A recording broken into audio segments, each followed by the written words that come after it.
தமிழ்நாடு தான் விஜய், விஜய் தான் தமிழ்நாடு அப்படின்னு நான் சொல்லியிருந்தேன்.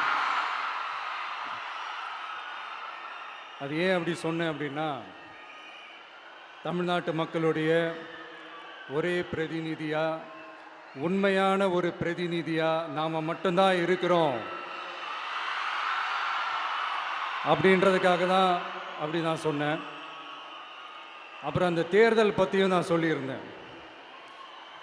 தமிழ்நாடு வர்சஸ் ஸ்டாலின் சார், அதாவது விஜய் வர்சஸ் ஸ்டாலின் சார்,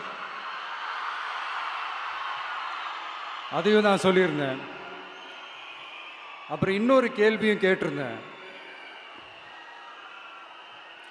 இது தமிழ்நாடு சட்டசபைக்கான ஒரு தேர்தல், இதை ஏன் தமிழ்நாட்டுக்கும் டெல்லிக்குமான ஒரு எலெக்ஷன் சொல்கிறீங்க அப்படின்னு நான் கேட்டிருந்தேன்.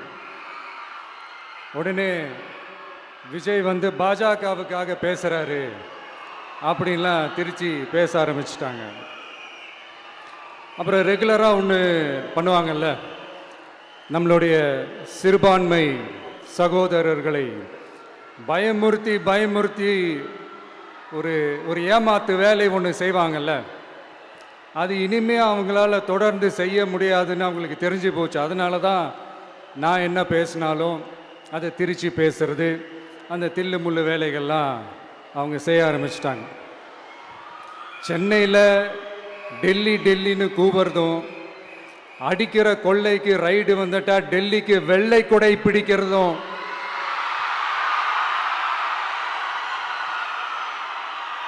இதெல்லாம் யாருன்னு உங்களுக்கே நல்லா தெரியும்.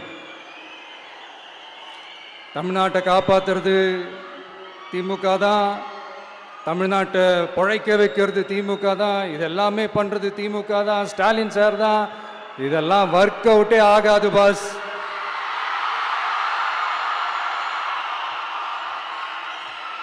சின்ன பசங்களாம் சொல்ல ஆரம்பிச்சிட்டாங்க, ஓம் சக்தி பராசக்தி, திமுக ஒரு தீய சக்தி.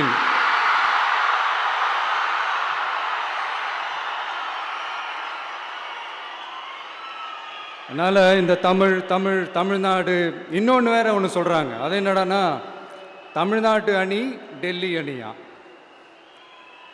கிரிக்கெட்டில் கூட தமிழ்நாட்டு அணியை டெல்லி அணியால் தொட்டு கூட பார்க்க முடியாது.